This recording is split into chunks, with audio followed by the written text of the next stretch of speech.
Good evening, everyone.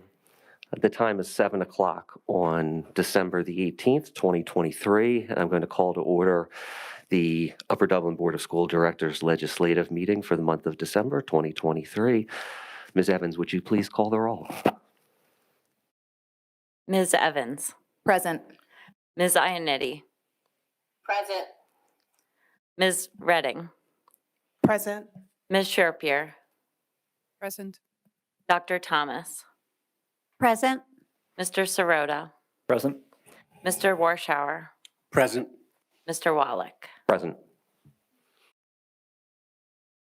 Thank you, Ms. Evans. If everyone could please rise for the Pledge of Allegiance.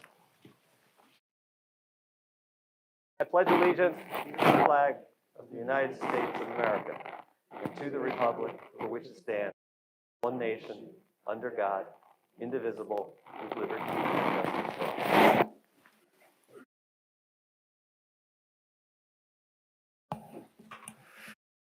Thank you, everyone, and good evening.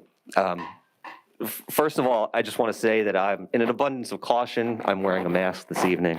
If for any reason anyone can't understand me, if you need me to speak louder or differently, please just let me know, and I'll do my best to adapt. Before we get to what's a pretty full agenda tonight, including a very special recognition, I wanted to make my report an update to the community on the vacant board seat replacement process that we're going to be undergoing. As everyone knows, we currently have a vacancy on the board, and the board is required by law to fill that vacancy within 30 days, and that date will run January the 12th, I believe it is. The way the law works is that the open term is a 2-year term. Ordinarily, school board terms are 4-year positions, but given the timing of the vacancy here, the code says that the position is for 2 years until the next municipal election. So that in 2025, that the remainder of the 2 years, because we're fulfilling a 4-year term total, will be on the electoral ballot. So the election in 2025 will therefore look slightly different in that for the first time, at least in my time, I think in Upper Dublin, there will be 4 4-year terms on the ballot and 1 2-year term. So that's how the process works under the law. But our duty as the 8 members of the current school board is to put a person in for the first 2 years. So essentially from appointment, which hopefully is in January, until December the 1st, 2025. So Dr. Smith on Friday said that we would be putting out an announcement tonight, which we are, and that we would be putting out a full advertisement tomorrow, which we will also do. So the way the board wishes to proceed is that tomorrow we're going to advertise the vacancy officially as required by law. That will be in newspapers to the extent people still read newspapers, because we're required to do that.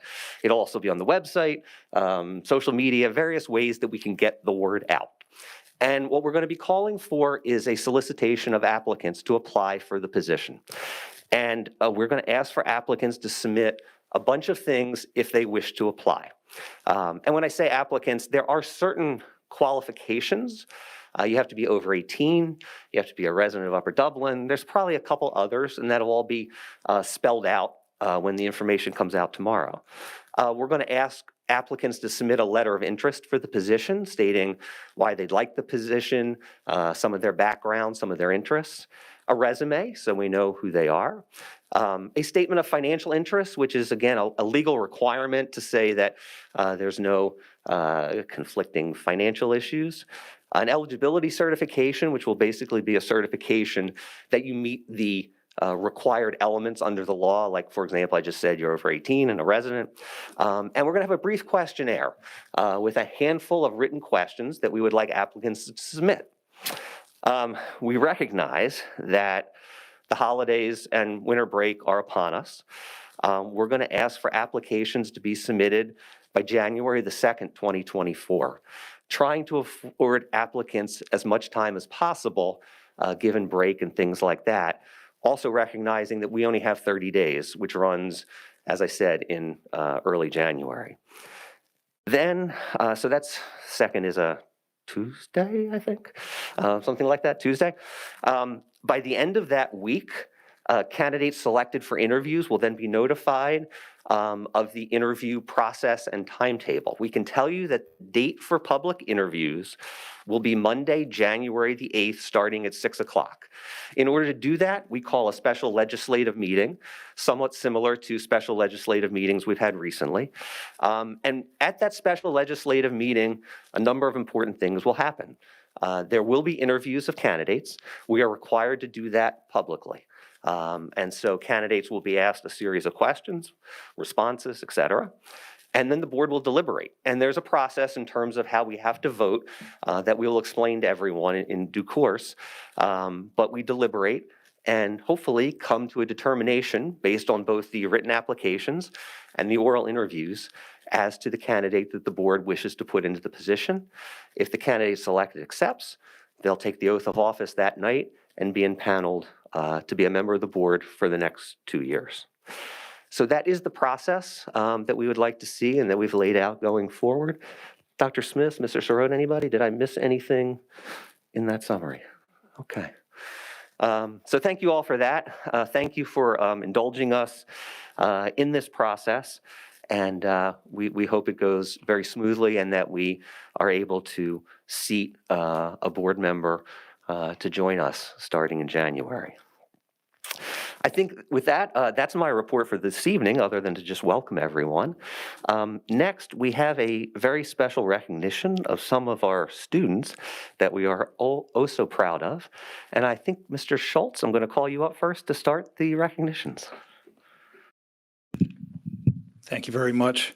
So good evening, everyone. Welcome to the December Student Recognition Program. Members of the board and administrators, thank you very much for the opportunity to introduce you tonight or reintroduce you to some of Upper Dublin's finest.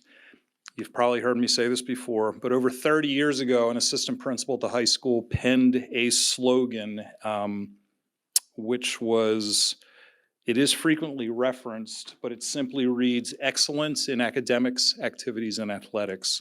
So tonight, we're going to take a moment to celebrate our students who have demonstrated excellence in that first area. For the parents, families, and friends behind me, thank you so much for coming out to support our scholars as we recognize our National Merit Commended students and our National Merit semifinalists. Bringing those students to your attention is our wonderful Supervisor of Guidance, Ms. Donna Ward. But on a logistical note before she begins, students, when your name is called, we would ask that you come forward to receive your award, to greet our new superintendent and me. And then after the ceremony is finished, we're going to take a moment out in the hallway to take a picture and let the rest of the board members offer their congratulations. So without further ado, thank you all very much. And I would say please welcome Ms. Donna Ward. Thank you, Mr. Schultz. Again, good evening, school board, administration, families, parents, and most importantly, our students this evening. It's my pleasure to be here tonight to recognize some incredibly talented students of Upper Dublin High School. From approximately 1.5 million juniors in more than 21,000 high schools across the country, I'm here to mention some of the highest scoring participants in the county. As I begin to recognize these students, I need you to keep in mind that the students that are being called up tonight are among the top 50,000 students. Mathematically, that says they're about the top 1% of our students in the United States who took the PSATs last year. Quite an incredible accomplishment. As I call your name, it's a little bit, as I call your name, if you could please come forward. Mr. Schultz will award you your plaque for being a National Merit semifinalist, and you'll be recognized by Dr. Smith. First, Donna, if you want to hold the mic, if that would be easier, you can certainly feel free. thank you. First, Alexis Androlonis.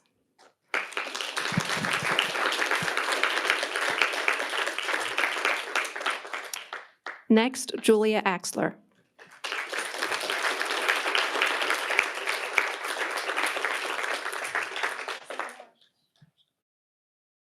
Talia Hoffner.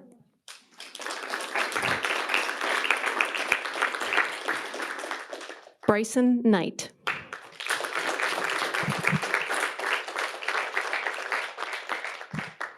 Maxwell Obando.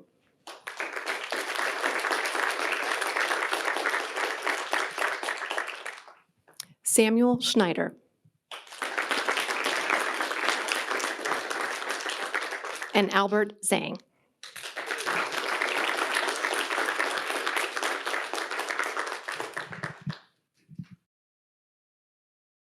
Again, congratulations to our semifinalists for the National Merit Award. You're welcome to take a seat. Thank you.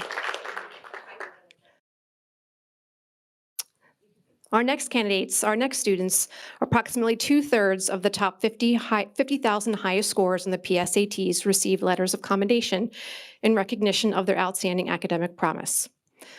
This recognition is for commended students. Congratulations goes to Yashwanath Chinnapapanagari.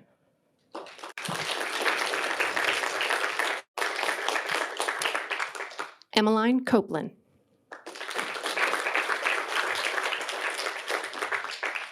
Brynlee Duffy.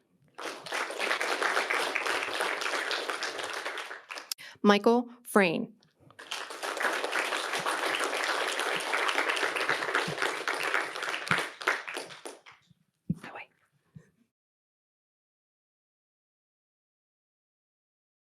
Nathan Hong.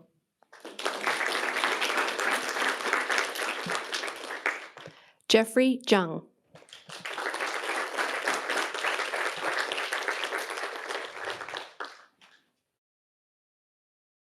Jake Levin.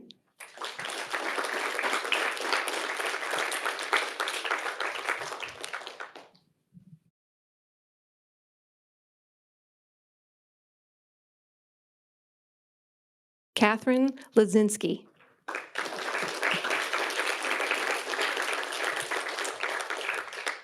Augustus Platt.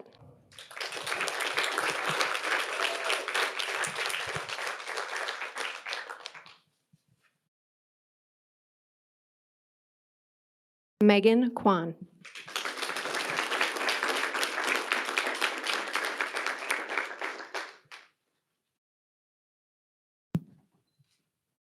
Ethan Rosenberg.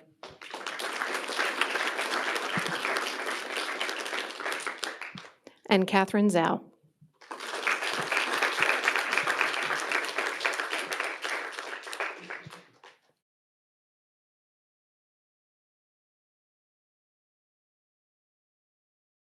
Again, congratulations to our commended students.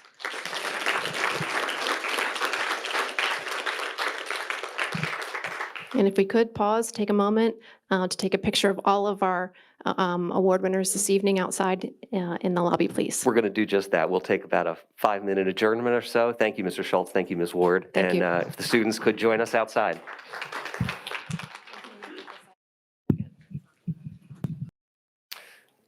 Thank you, everyone, for indulging us in that moment of pride and paparazzi out in the hallway. Now we'll get back to our reports and presentations, and even though he lost a big chunk of his audience, Anthony is here to give us our student government report. Anthony, please come up.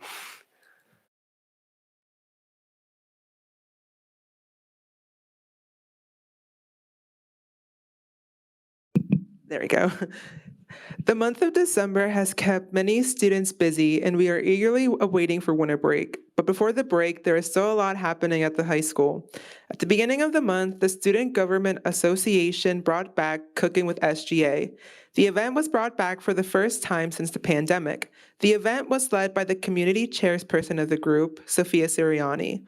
The student government made fresh meals for a local organization called Caring for Friends. General Assembly members also assisted in helping to put together these meals. In total, 50 meals were donated to Caring for Friends, who they will donate to people in need. We thank everyone who participated in this project and helped make a change in our community. Speaking of SGA, the SGA is currently selling candygrams to students during lunches throughout the week. This annual tradition includes students being able to purchase candy canes for friends and teachers. Students will receive their candy canes later this week. In other news, Minithon held its 7th annual Mr. UD event. The event is a male beauty pageant where students competed in a variety of competitions, including singing and dancing. They even got to show off their crazy talents. This event is to help raise money for the Four Diamonds organization who help families who have children who are currently suffering with pediatric cancer. Minithon will have its annual big event in the spring where they will announce the total amount of money that was raised throughout the year. Last week, Mr. Smith held its Nights of Guitars event in the library. Students demonstrated their skills and performed various tunes for families and friends. Overall, the night was a success, and we congratulate all of our hardworking performers for the amazing work they have put on by far. As we just hit the halfway point of the second marking period, students are working hard to maintain their academics, especially with midterms right around the corner. On a positive note, we are looking forward to winter break. We at the high school hope you and your families have a joyful and safe winter holiday break and a happy new year. We will see you in 2024. Anthony, thank you as always for your report on what's going on at the high school. And on behalf of the entire board, the administration, and the entire district, we want to wish you, all of your classmates at the high school, and every student in the district a restful winter break to recharge batteries and spend some family time and do whatever you're going to do. We hope it's enjoyable, and we too look forward to seeing you in 2024. So thanks so much. Moving on, we have our superintendent's report. Dr. Smith. Thank you, Mr. Wallach. I do have several items to share tonight, and I wanted to start by doing some follow-up to questions that have been posed at recent board and committee meetings. I will start with vandalism. Our administration has reviewed our protocols, followed when vandalism is reported, and I know there were questions about the relatively recent graffiti in the high school bathroom. Our protocol was followed during that instance. However, we are working to strengthen that protocol. That will include steps to take should the vandalism be considered discriminatory in nature or hate speech, including consideration for communications that need to be shared with students and parents and guardians. In terms of our curriculum, there were some questions regarding what is covered. The district curriculum does meet the state requirements to provide instruction on the Holocaust, genocide, and human rights violations. Middle school students are exposed to both fiction and nonfiction text. They participate in a Holocaust writing competition, have conversations with a survivor from the U.S. Holocaust Memorial Museum, and experience Yom HaShoah, I hope I pronounced that correctly, ceremony. Our high school curriculum also covers various topics related to Jewish culture and anti-Semitism. Additionally, we have a partnership with Gratz College, which provides a theater experience and dialogue for our students, as well as professional learning opportunities for our teachers. We will continue to seek opportunities to integrate various cultures throughout our K-12 school experience. And in response to recent events, the board is considering various professional development offerings related to bias and in particular anti-Semitism. We continue to review those offerings to determine what will best meet our needs. Sounds of the season, exciting, could be heard throughout the district over the last several weeks, including our band, orchestra, and choral groups, as well as a very successful night of guitars. Today, the high school chorale, led by Mr. Arnold, went on their winter tour, visiting many of our schools and locations throughout the district, bringing cheer to everyone. We're also very excited to announce that 11 students have made it to PMEA District 11 ensembles, which represents the best of Bucks and Montgomery counties. They auditioned against over 600 other musicians, and we sent the second highest number of students to audition among the 50 schools from Bucks and Montgomery counties that participated. Considering enrollment size, we believe that's quite a remarkable achievement.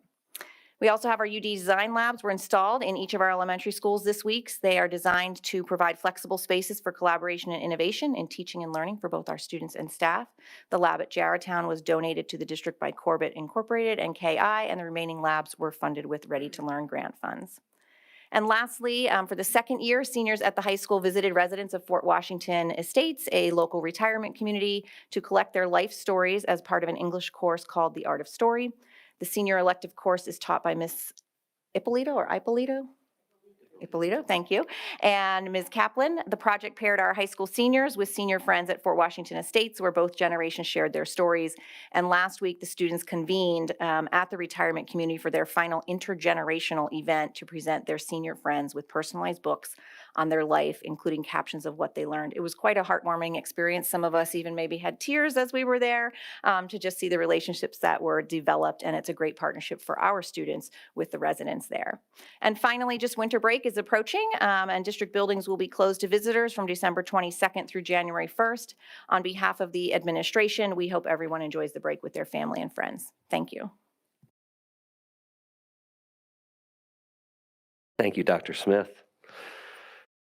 We next move on to our first opportunity for public participation. This opportunity is for agenda items only. If anyone wishes to address the board, please come up, state your full name and where you reside within the township, and Ms. Evans will time your 4 minutes.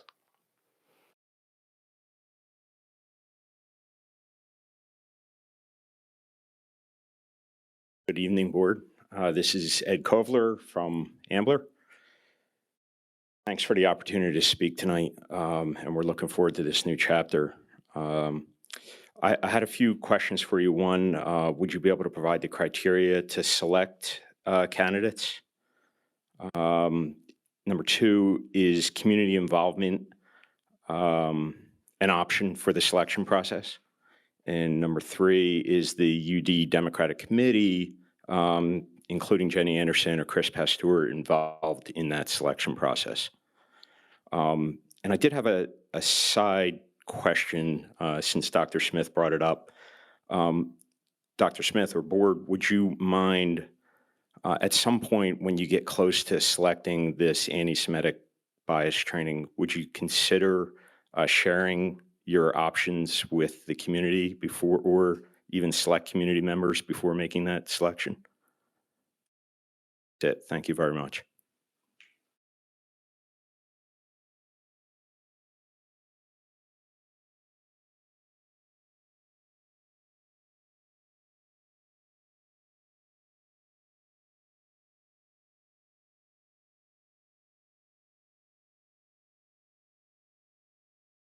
I guess it would help if I speak into this. Do you need me to state who I am again, or could you hear me okay? Okay. All right. All right. Anyway, so I just wanted to have a few clarifications resolved in regards to the vacancy for the board director. So I'm confused. Is it a board appointment or is it a board vote? Because if I was doing some research, it looks like it has to be a board vote, but the way it was explained by Mr. Wallach, I believe, I was a little confused by what you were actually stating, how you're handling that. I'm not criticizing, I'm just making sure I understand.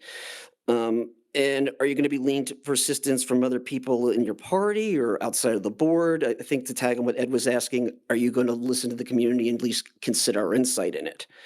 The other thing I was curious about is, what if the directors don't reach a consensus with a vote within 30 days? What happens? You guys obviously aren't going to lose your jobs. So I've heard supposedly that, and stop me if I'm wrong, but since it's a school district of the third class, Upper Delaware residents can actually petition to have the Court of Common Pleas appoint a suitable person from the qualified electors of the district. So my question for you is, are you not interested in having the Court of Common Pleas assist in this process? Just kind of wondering if you could explain why, or why you wouldn't feel that way. Thank you.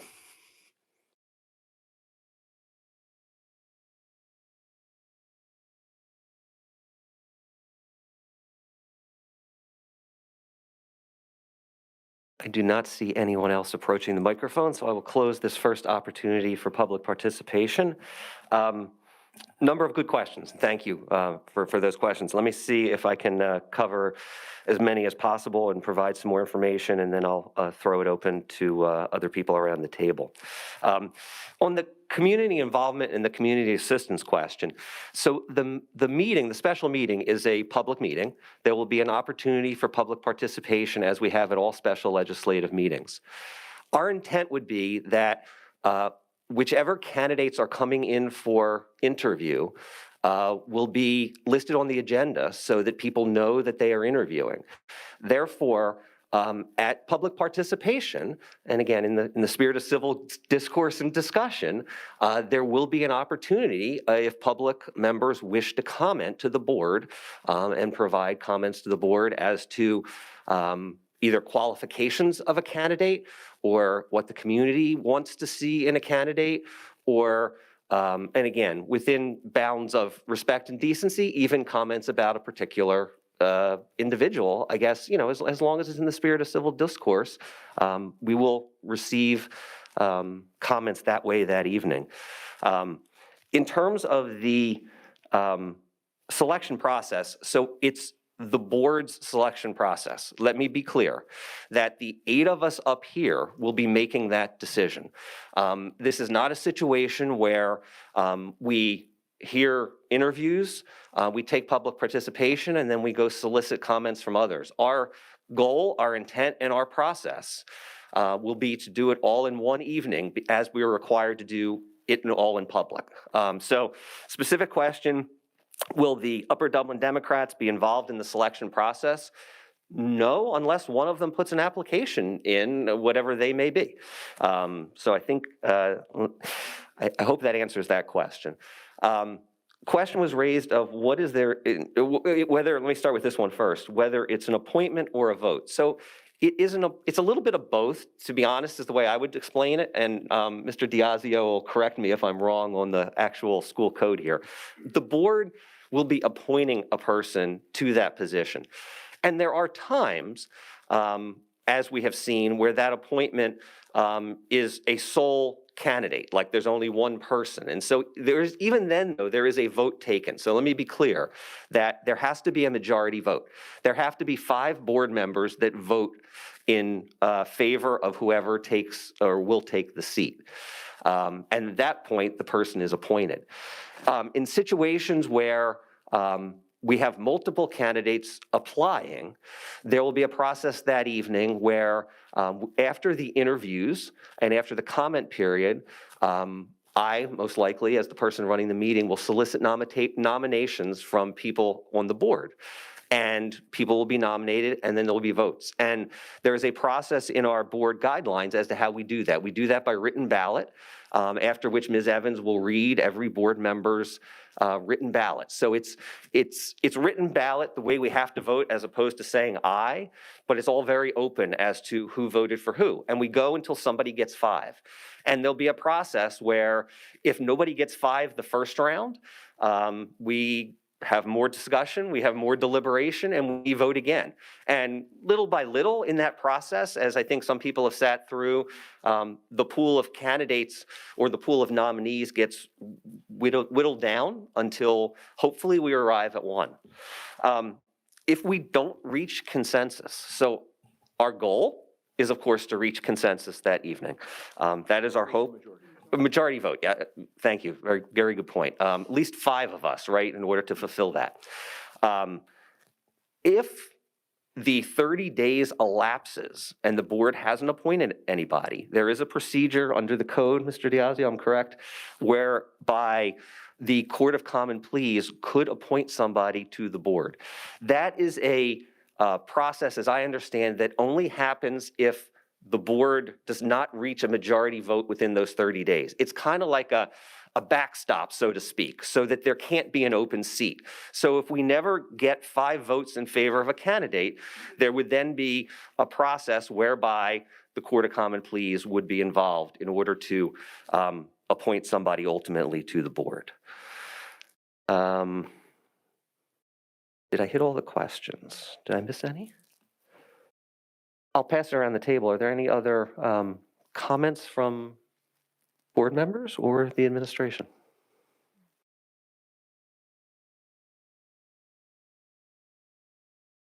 Yeah, just we do note that there was the question about anti-bias training and sharing options. We're still in the gathering information phase, and we want to do this very purposefully, and we want to do this methodically and purposely. So I believe that in future communications, either from the district or at board meetings, we will definitely share that out with the community. And at all times, and even right now, frankly, if there's anyone in the community, I know some community members have already shared suggested anti-Semitism or anti-bias training, and I will put it out there to the community that if anyone has a proposed or a suggested person or means or method for that to happen, please share. We're truly open to any and all suggestions in order to come to the best process for us to engage in that type of training for the community and for ourselves and for our kids.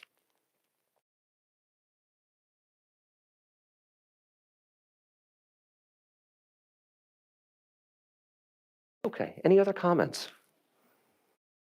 Excellent. We will then move on. We have our minutes.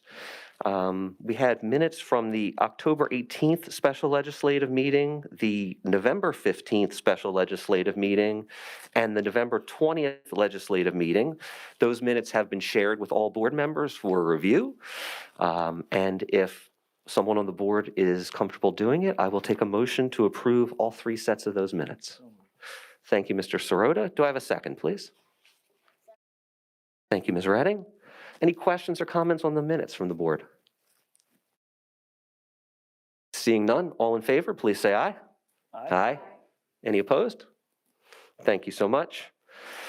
Next, we're going to move on to our committee recommendations. First up is our Education Committee, and it's Ms. Sherpier. There she is.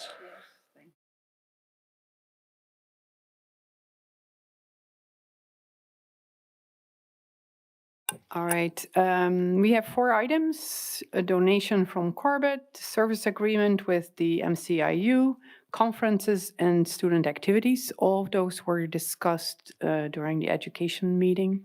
So I'd like to make a motion that we accept items A through D. Thank you.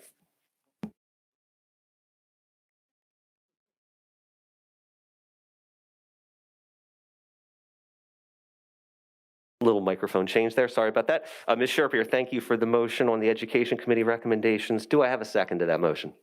Second. Thank you, Mr. Warschauer. Questions or comments? Seeing none. All in favor, please say aye. Aye. Any opposed? We have not forgotten Ms. Ionity. She is on Zoom tonight with us. Thank you, Ms. Ionity. Great. Motion carries. It was unanimous. Next, we'll move on to our Finance Committee recommendations. Mr. Sirota. Thank you. We have 10 items under the Finance Committee recommendations. All of these were discussed in detail at the Finance Committee meeting last week, except for the last one, item J, which was our regular monthly payments. I am going to break these up into 2 groups, and it will become clear why in a moment. So first, I'd like to make a motion to approve all of the items except item C. So A, B, D, E, F, G, H, I, and J. Thank you for that motion, Mr. Sirota. Do we have a second? Second. Ms. Evans, thank you so much. Questions or comments? Seeing none, all in favor, please say aye. Aye. Any opposed? Motion carries. Mr. Sirota, back to you. And now I'd like to make a motion to approve item C, the SRMS contract change order. Thank you for that, Mr. Sirota. Do I have a second to that motion? Second. Ms. Evans, thank you so much. Questions or comments? Seeing none, all in favor, please say aye. Aye. Any opposed? And we do have 1 abstention. I will be abstaining from that motion, consistent with what I've done the last time that a change order from borough developers was on our agenda, just to avoid any appearance of conflict of interest due to my non-school board job. Thank you so much for that, Mr. Sirota. Next, we have our Personnel Committee recommendations, and Ms. Redding is our new chair of the Personnel Committee, so I am going to hand it over to her. I motion to approve the personnel report. Thank you so much, Ms. Redding. Do I have a second on that motion? Second. Ms. Sherpier, thank you so much. Questions or comments? Seeing none. All in favor, please say aye. Aye. Any opposed? Excellent. Motion carries. Next on our agenda is our pupil services recommendations. We always take this as a separate agenda item these days. Dr. Smith, is there anything we need to know about this particular educational agreement before we vote? No. Okay. The item up for motion is on the agenda, and I will make the motion to approve the educational agreement listed in our pupil services recommendations. Could I have a second for that motion, please? Mr. Sirota, thank you so much. Questions or comments? Seeing none, all in favor, please say aye. Aye. Any opposed? Excellent. Next, we're going to move on to our policy committee recommendations. In order that we don't lose anything through Zoom, Ms. Iannitti is going to yield the floor to Dr. Thomas in order to make our policy committee recommendations this evening. So in policy committee, several policies were discussed and reviewed, and only one was ready for second reading approval. So I'd like to make a motion to have policy 901 approved. Excellent. Thank you so much, Dr. Thomas. Might be Dr. Thomas's first motion as a board member. Congrats. Do I have a second for that motion? Thank you, Ms. Evans. Questions or comments from the board? Seeing none, all in favor, please say aye. Aye. Any opposed? Excellent. Thank you so much for that. We have 2 items of other business this evening, and I'm going to ask Mr. Sirota to take those, please. All right, first up, we have our legislative meeting dates for calendar year 2024. I will make a motion to approve those as listed in the agenda. Thank you, Mr. Sirota. Do we have a second for that motion? I second. Ms. Redding, thank you so much. Questions or comments on the legislative meeting dates for 2024? Seeing none, all in favor, please say aye. Aye. Any opposed? Thank you so much. And Dr. Smith, those dates will be put on our district website calendar now if they've been approved? Yes, we will get them added. Excellent. Thank you. Mr. Sirota, back to you again. I'd like to make a motion to approve Dr. Lori Smith to sign electronic agreements with the PA Department of Education in our name as presented in the attachment. Thank you for that motion. Do I have a second on that motion? Ms. Sherpier, thank you so much. Questions or comments? Seeing none, all in favor, please say aye. Aye. Any opposed? Thank you so much. That'll complete our recommendations. We have our solicitor's report and Sunshine Act announcements. Mr. Diazio. Yes, thank you. The board met in executive session this evening prior to tonight's public meeting. The item on the agenda was personnel, and the topics discussed were the items that were approved as part of the personnel agenda this evening. Thank you. Thank you so much for that. That brings us to our second opportunity for public participation. This can be for any topic whatsoever. Please approach the microphone, state your full name and where you reside in the township, and Ms. Evans will time your 4 minutes. Hi, Jenny Vitella, Ambler. We're losing our crowd at the Eagles game tonight. So I'll make it brief, but I wanted to talk about a couple of things, which I didn't talk about the first, bring up the first one, which my thing is that I encourage the members of the board, and I appreciate that you're going to interviews. I think that is a very good way to go about it, like we did last September. I don't recall public input before, so I think that that's good, but there probably was. I just don't remember. But I do encourage you to strongly consider the next most votes, even somebody from the minority party in Upper Dublin. I think it's important. I think our school board and our township has gotten so political that to run for office here or run for one of these volunteer positions, it really takes some blood, sweat, and tears. It takes money. I mean, it is nasty. It's hateful. There's people are lied about. And, it's supposed to be a no place for hate and better together and UD pride, and yet some of the most awful things have been said about me in the public for the crime of just running for office. I know personally, obviously, I've gotten a ton of votes over several elections. And the one thing, which I mentioned before, is that I am registered in the minority party. And even though I get support from the majority party and lots of independents, it's just not quite enough because everything's run in a group, endorsed by a group, and it gets too very political. So just like Montgomery County has 2 majority party and 1 minority party, I think that it would speak volumes if the board would consider such a person to fill this next spot for 2 years. Why not give it a shot? And I think then we know that that most people in Upper Dublin, regardless of how they think on different issues, feel they probably are going to be heard or that there's someone there representing them from any side. Because I think at the end of the day, most of us politically stand somewhere in the middle, right? And it just shouldn't be this political. So that's my thought on that. The geothermal, which I ran out of time talking about, apparently the geothermal in Fort Washington, I'm hearing, again, I just come here to report what I'm told. I don't know for sure, but I'm hearing that there's some very there's inconsistencies in temperature. One room's really like burning hot, another room's freezing cold. Like apparently the front office, there's a space heater used because the heater is only in that room for like an hour a day, and no one knows how to work the system.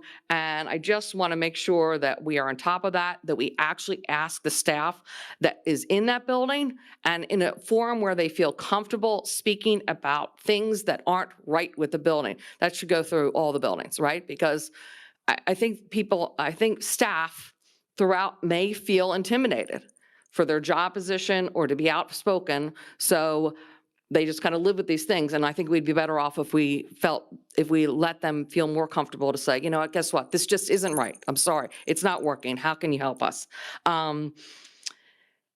Anyway, so that, and also the bus depot is interesting because I wonder if we actually sat down and talked to some of the staff at Fort Washington, how they felt about having that bus depot there, because the kids are there, traffic's there.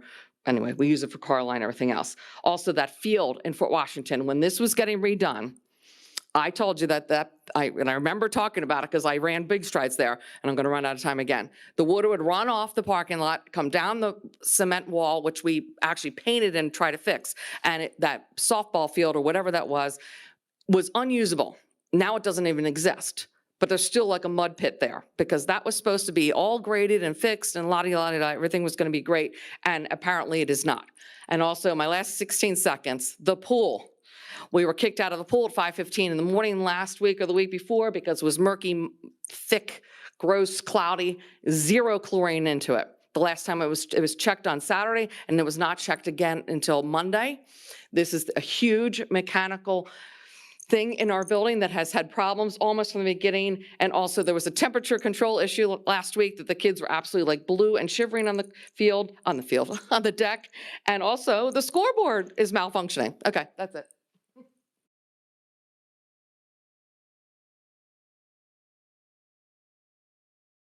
I do not see anyone else approaching, so I will close the second opportunity for public participation. I will note for the record that we received one written comment that was about anti-bias training and other related issues, and that comment will be posted on our website as is our practice with written submissions.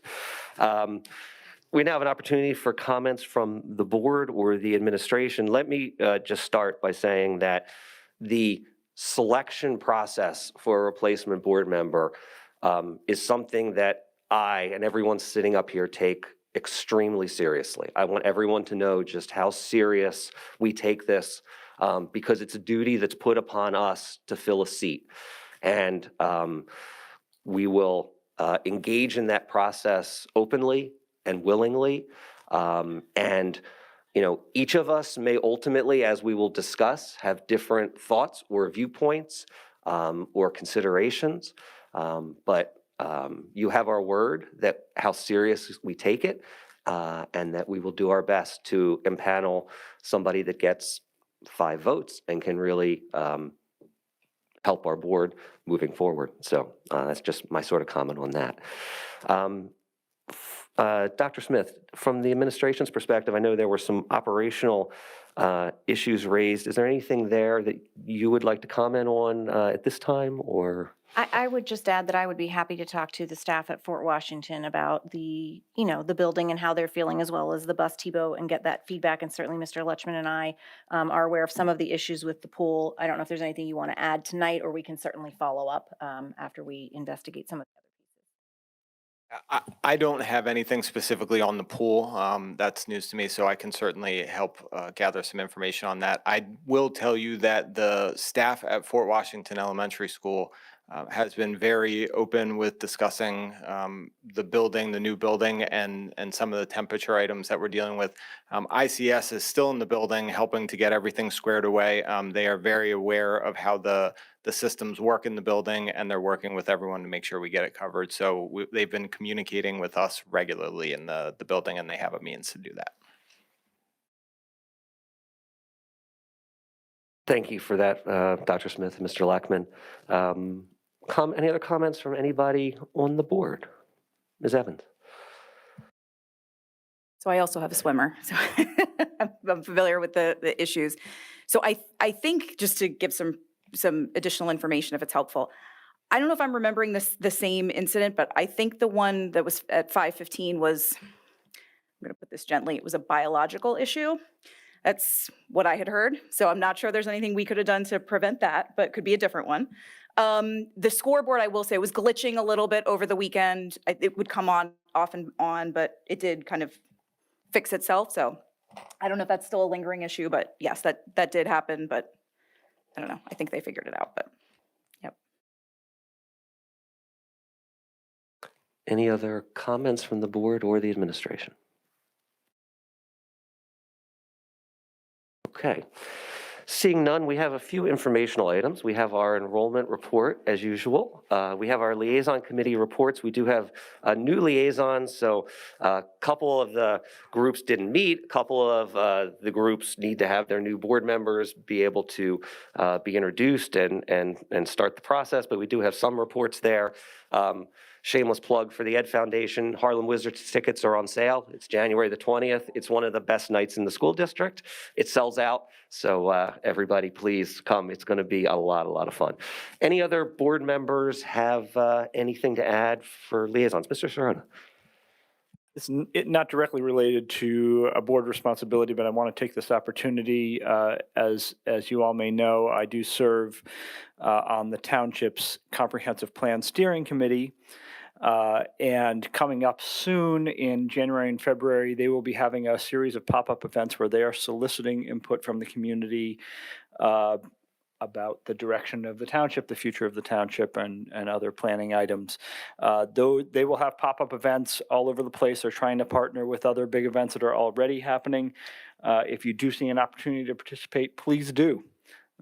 They're genuinely interested in receiving absolutely as much input as they can get. And if anyone has any good ideas of places or events where they should have a table, let me know or let them know, and I'll pass it along. Thank you very much. Thank you for that. Any other liaison updates other than what's in the report? Excellent. We have our monthly committee meeting approved minutes. The minutes from November 1st for both the Education Committee and the Policy Committee were approved by those committees. We do not include finance there, as everyone knows, because we did not have a quorum at the meeting, so we will address that in due course. The last item tonight is our schedule for upcoming meetings. We have Education Committee on Wednesday, January the 3rd at 6 o'clock. Policy Committee at 7 or immediately following thereafter. We have our Finance Committee meeting on January the 17th at 6 o'clock, and our legislative meeting on Monday, January the 22nd at 7 o'clock.